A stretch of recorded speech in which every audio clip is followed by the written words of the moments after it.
खरं तर मी सांगते की माझ्यासारख्या एका सामान्य कुटुंबातील आणि आदिवासी कुटुंबातील राजकीय प्रवास हा तर म्हणजे राजकीय एंट्रीज ही फार म्हणजे धोकादायक म्हणा किंवा स्वप्न बघवणारी ही गोष्ट होती. पण मी खरं सांगू, माझं एक ध्येय होतं की मला जायचं तर राजकारणात जायचं, पण कुठल्या मार्गाने जायचं हे मात्र माहिती नव्हतं. पण म्हणतात ना की एक स्वप्न आपण उराशी बाळगलं आणि ती जिद्द केली की ते पूर्ण होतं. आणि माझ्या बाबतीत असंच झालं. मला तर यायचं होतं राजकारणात, पण मला मार्ग माहिती नव्हता. पण 2012मध्ये आमचा विधानसभा क्षेत्र हा आदिवासी जिल्हा परिषदेसाठी आदिवासी महिला जिल्हा परिषदेसाठी राखीव झाला. आणि कदाचित देवाने आणि सुधीर भाऊंची आणि माझी भेट घडवायची असेल आणि म्हणून हे क्षेत्र आदिवासी महिला राखीव झालं. आणि मी तेव्हा 22 वर्षाचं माझं वय होतं.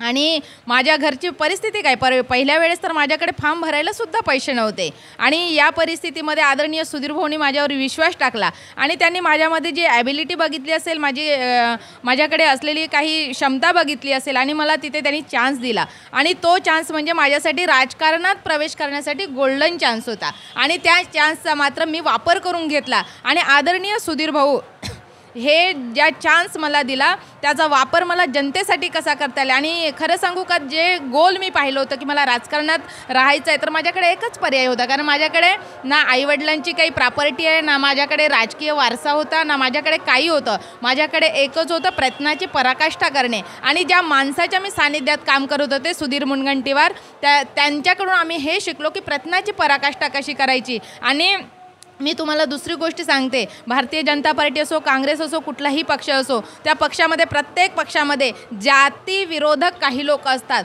पण सुधीर मुनगंटीवार हे त्याला मात्र अपवाद आहेत. यांनी कधीच जातीभेद, धर्मभेद, आर्थिक असं कधीच रंगपात, जात, धर्म याच्या पलीकडचे सुधीर भाऊ आहेत. आणि त्यांनी माझ्यामध्ये जी क्षमता पाहिली ना, मी भारतीय जनता पार्टीमध्ये प्रवेश केल्यावर आदिवासी म्हणून कधी काम त्यांनी मला दिलं नाही. मला त्यांनी भारतीय जनता पार्टी महिला मोर्चाच्या मेन बॉडीत त्यांनी मला नेहमी पदं दिली आणि मला काम करण्याची संधी दिली. आणि म्हणून मी तुम्हाला सांगते की भारतीय जनता पार्टीकडे लोकांचा बघण्याचा जो दृष्टिकोन आहे की भारतीय जनता पार्टी जातीच्या विरोधात आहे, भारतीय जनता पार्टी धर्माच्या विरोधात आहे, भारतीय जनता पार्टी फक्त माणुसकी नसलेल्या माणसांच्या विरोधात आहे. आणि म्हणून मी तुम्हाला सांगते की माझा प्रवेश इतका म्हणजे प्रवास इतका खडतर, कारण माझ्याकडे आर्थिक बॅकग्राऊंड काहीच नाही, माझ्याकडे राजकीय बॅकग्राऊंड काहीच नाही. माझ्या घरून म्हणजे आजही तुम्ही बघाल तर माझ्या व्यतिरिक्त ना माझ्या आईने माझं ऑफिस पाहिलं, ना माझ्या भावाने माझं ऑफिस पाहिलं, ना त्यांनी कधी एक शब्दही सुधीर भाऊंशी कधी बोलले. म्हणजे माझ्या घरी आजही शिक्षणाचं दारिद्र्य तेवढंच आहे.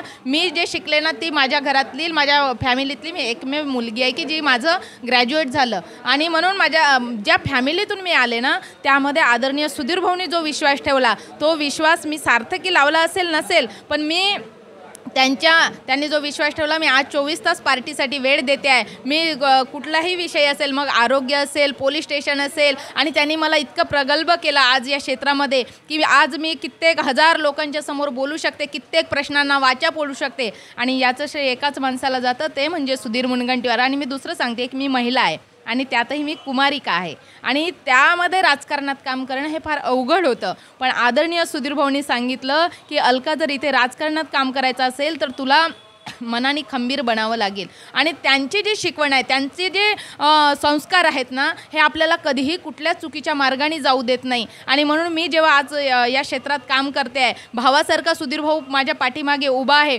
पण हा भावाचा चेहरा बघताना मला एकच आठवते की शेवटच्या माणसाचं काम करायचं आहे. आणि म्हणून मी आदिवासी कुटुंबातली असली, माझ्याकडे आज आर्थिक काहीही नसलं, मला राजकीय पाठबळ जरी नसलं तरी एकच गॉडफादर आहे, ते म्हणजे सुधीर मुनगंटीवार. आणि म्हणून आज मी प्रदेश महिला मोर्चाची महामंत्री आहे. मी तुम्हाला खरं तर सांगते, माझा राजकीय प्रवास, मला गावचं सरपंच बनायचं होतं, पण मला देवाने काहीतरी वेगळं लिहिलं. मी डायरेक्ट जिल्हा परिषदेची सदस्य झाली, नंतर मी पंचायत समितीची सभापती झाली, मी भारतीय जनता पार्टी महिला मोर्चा जिल्ह्याची महामंत्री होते, मी भारतीय जनता पार्टी महिला मोर्चा जिल्हा अध्यक्ष होते. आणि आता सुधीर भाऊने मला राज्याचं काम करण्याचं नेतृत्व दिलं. आणि आज मी आदरणीय चित्रताई वाघ या आमच्या प्रदेशाध्यक्ष आहे, मी त्यांच्यासोबत महिला मोर्चाचं काम करते आणि महिलांच्या प्रश्नांना वाचा फोडण्यासाठी. आणि आदरणीय सुधीर भाऊ, तुम्हाला माहितीच आहे, कधी ते कुठल्या गोष्टीला नाही म्हणत नाहीत. मग इकडे महिलांना रोजगार द्यायचा असेल, कधी कुणावर अन्याय अत्याचार झाला त्याच्यासाठी वाचा फोडायची असेल तर भाऊ हे नेहमी आमच्या पाठीमागे उभे असतात.